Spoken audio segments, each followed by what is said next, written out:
የዩክሬኑ ጦርነትን ያስረሳ የጋዛ ጉዳይንም ያስተወ የቡድን ሰባት ሀገራትም ለስብሰባ ያስቀመጠ የዓለም አይንም የወሰደ የመገናኛ ብዙሃን ርዕሰ ዜናም የወረረ በቴህራንና ቴልአቪቭ መካከል የተጀመረው የሰማይ ላይ ጦርነት አምስተኛ ቀኑን ይዟል። 224 ኢራናውያንና 24 እስራኤላውያንን ወደ ሞት የሸኘው ይህ ጦርነት አሁን ላይ የዓለም ኢኮኖሚም እንዳያነቃንቅ እየተሰጋ ነው። የቴህራንና የቴልአቪቭ ሰማዮች በሚተኮሱ ሚሳኤሎች በርተው መታየት ከጀመሩ አምስተኛ ቀናቸውን ያዙ። ኢራን ለድርድር ብትቃረብም እስራኤል ግን በኢራን የሥርዓት ለውጥ እስኪደረግ ድረስ ዘመቻው ይቀጥላል እያለች ነው። ኢራንና እስራኤል ከ50 ዓመታት በፊት እጅግ የሞቀ ፍቅር ውስጥ እንደነበሩ መረጃዎች ያሳያሉ። የአሁኑ ጸባቸውና ጥላቻቸው ላየ ሁለቱ ሀገራት በአንድ ወቅት በፍቅር ክንፍ ይሉ እንደነበር ለማመን ይቸገራል። ጸባቸው የሃይማኖት የሚመስላቸው የዋሆችም አይጠፉም። ለመሆኑ በውለታና በፍቅር የሚገለጸው የኢራንና እስራኤል የጠበቀ ወዳጅነት ለምን ወደ ባላንጣነት ተቀየረም? ክቡራትና ክቡራን፣ ይህ ኦንታይም ሚዲያ ነው። ከፍቅር ወደ ግጭት የተቀየረው የሁለቱ ሀገራት ታሪክ ገባ ብለን እንመልከተው። የኢራንና የእስራኤል የወዳጅነት ታሪክ የሚጀምረው ከባቢሎን ዘመን ስለመሆኑ ታላቁ መጽሐፍ ቅዱስም ምስክር ነው። አይሁዶች በቀድሞዋ ባቢሎን በዛሬዋ ኢራን ከ2700 ዓመታት በላይ ኖረዋል። በእርግጥ በአሁኑ ወቅትም ከፍተኛ ቁጥር ያላቸው አይሁዶች ከእስራኤል በመቀጠል የሚገኝባት ሀገር ኢራን ናት። አይሁድነት በኢራን እውቅና የተሰጠው ውክልናም ያለው ህዝብ ነው።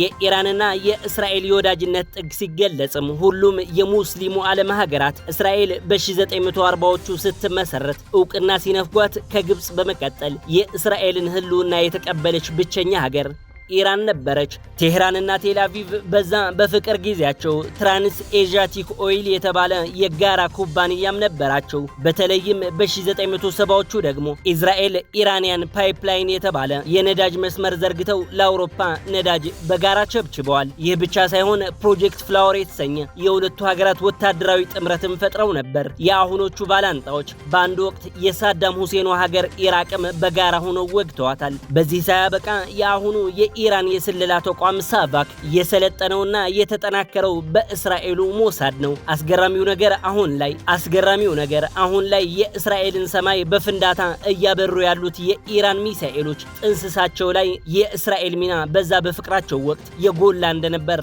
መረጃዎች ያሳያሉ። የእስራኤልና ኢራን የሞቀ ፍቅር ንፋስ መግባት የጀመረበት ከዛሬ 49 ዓመት በፊት ማለትም እንደ አውሮፓውያኖቹ አቆጣጠር 1979 ላይ ነው። የፓህላሺ ስርወ መንግስት በመጣል የኢራን እስላማዊ አብዮት ወደ ስልጣን ሲመጣ የቴህራንና የቴልአቪቭ የወዳጅነት ገመዶች መከርከር ጀመሩ። በተለይም አብዮቱ ይዟቸው የመጡት የአሁኑ የኢራኑ መንፈሳዊ መሪ አያቶላህ አሊ ሆሚኒ ለዚህ ፍቅር መቀነስ ትልቅ ድርሻ አላቸው ይባላል። ሰውየው ከልክ ያለፈ ጥላቻ ለአሜሪካና ለእስራኤል አላቸው። ሆሚኒ የጥላቻቸው ጥግ ሲገልጹም እንዲህ ይላሉ። አሜሪካ ኢዝ ኤ ግሬት ሳተን፣ እስራኤል ኢዝ ኤሊትል ሳታን ይላሉ። አሜሪካ ትልቋ ሰይጣን ስትሆን እስራኤል ደግሞ ትንሿ ሰይጣን ናት በሚል ንግግራቸው ይታወቃሉ። ከዚህ ጊዜ በኋላ የሁለቱ ሀገራት የወዳጅነት ታሪክ ተበጠሰ። በተለይም ኢራን የቀጠናውን ጉልቤ የመሆን ፍላጎት እያየለ በመምጣቱ እስራኤልም የኢራን አካሄድ እያሰጋት መጣ። የኢራን አካሄድ ከእስራኤልም አልፎ አሜሪካንም ያስጨንቃት ጀመር። በተለይም ኢራን ለኃይል ምንጭነት በማለት የጀመረችው የኒውክሌር መርሃ ግብር እስራኤልን እጅጉን አሳሰባት። እናም የእስራኤል አይኖች ከቀድሞ ወዳጇ የኒውክሌር ፕሮግራም መነቀል አልቻሉም። በዚህ ሁኔታ ውስጥ ኢራን ጸቡን ወደ ከፍተኛ ደረጃ ስታከረው ጸረ አሜሪካና ጸረ እስራኤል የቆሙ ኃይሎችን ማስታጠቅ ቀጠለች። በሊባኖስ ሂዝቦላህን፣ በፊሊስጤም ሐማስን፣ በየመን ደግሞ ሁቲን በውክልና መደገፏን ቀጠለችበት። እስራኤልም ብትሆን ስጋት የደቀነባትን የኒውክሌር ፕሮግራም ለማኮላሸት እልፍ ሴራዎች ሸርባለች። በርካታ የኒውክሌሩ ሳይንቲስቶች ማስገደሏን ተያያዘችው። ሁለቱ ሀገራት አንዳቸው የአንዳቸውን ስጋት ሆነው ለበርካታ ዓመታት ቢቀጥሉም ባለፈው የፈረንጆቹ ዓመት ግን ኢራን በእስራኤል ላይ የመጀመሪያ የተባለውን ግልጽ ጥቃት ፈጸመች። ኢራን የእስራኤልን ሰማይ 300 በሚደርሱ ድሮኖች እንዳንበጣ መንጋ ወረረችው። የእስራኤል ሰማይ ጠባቂዎቹም ታዲያ ይህንን የድሮን መንጋ 99 በመቶ በሰማይ ላይ ያለ ማክሸፋቸውን በማስታወቅ ለዚህ ተገቢ የሆነ በቀል ሳይበቀሉ እንደማይተኙ በመግለጽ ኢራንንም እንዳተኛ ሲይዙት ቆይቷል። ባለፈው ሐሙስ ለአርብ አጥቢያ ከሌሊቱ 9 ሰዓት ግን እንዳትተኛ የተነገራት ኢራን ትንሽ ሸለብ ባደረጋት ጊዜ ከእስራኤል የተነሱ በቀልን ታዝለው እሳትን የተሸከሙ የሀገሪቱ የኒውክሌር ጣቢያዎች ላይ ኢላማ ያደረጉ የቴል አቪቭ ድሮኖች የኢራንን ምድር አረሱት። ኢራንም እጅግ ከባድ ዋጋ ከፈለች። 4 ከፍተኛ የጦር አዛዦቿና 9 የሚደርሱ የኒውክሌር ሳይንቲስቶቿን በአንዲት ጀንበር ተገደሉ።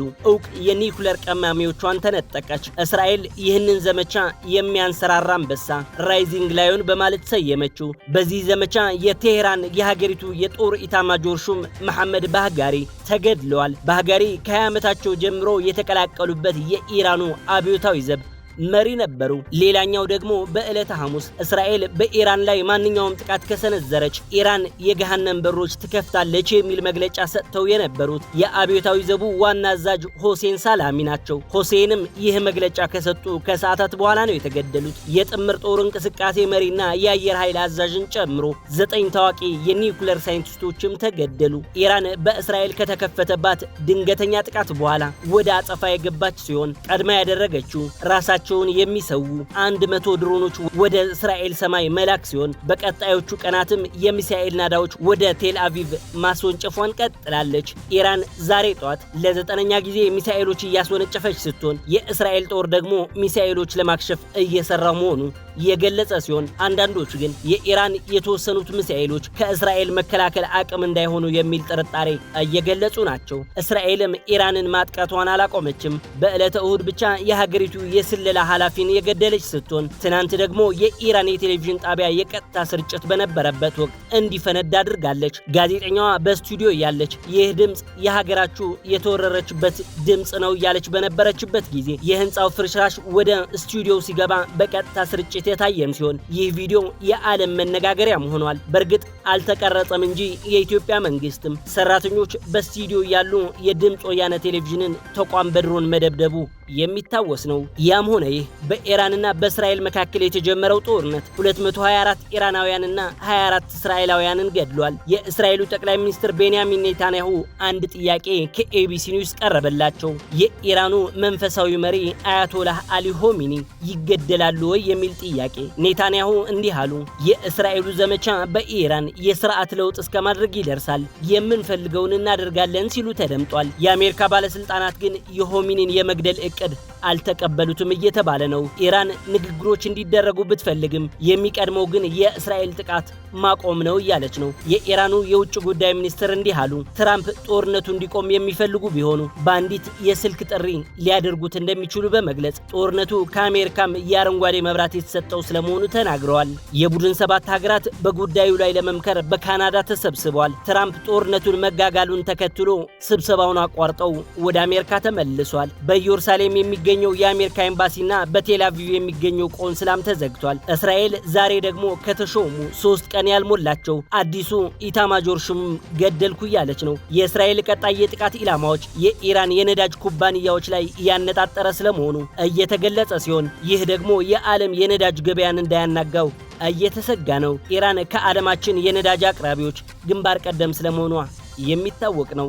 የእስራኤል ዘመቻ ገና የሚቀጥል ይመስላል። በቴሄራን ከተማ የሚገኙ 300,000 የሚደርሱ ዜጎች ከከተማዋ ለቀው እንዲወጡም እያስጠነቀቀች ትገኛለች። በእርግጥ ኢራንም በቴል አቪቭ ያሉ ዜጎች ከተማዋን ለቀው እንዲወጡ እያስጠነቀቀች ነው። በእስራኤልና በኢራን መካከል እየተደረገ ያለው ጦርነት እርስ በርስ ለህልውናቸው ካላቸው ስጋት እንጂ የሃይማኖት መልክ የለውም። በርካታ ኢትዮጵያውያን ግን በሁለት ጎራ ተለይተው ጦርነቱን ሲደግፉና ሲቃወሙ ይታያሉ። የጦርነቱ ወላፈን ግን በአንድም በሌላ በልኩ ወደዚህ መጠጋቱ የማይቀር እየመሰለ ነው። ጦርነት የዓለም ኢኮኖሚም የሚያናጋ ይመስላል። ጦርነት ሰው በላ ነው። ሰላም ለሰው ልጆች በሙሉ። ክቡራትና ክቡራን ቻናላችንን ሰብስክራይብ ያላደረጋችሁ ሰብስክራይብ ማድረጋችሁን አትዘንጉ። ሰላም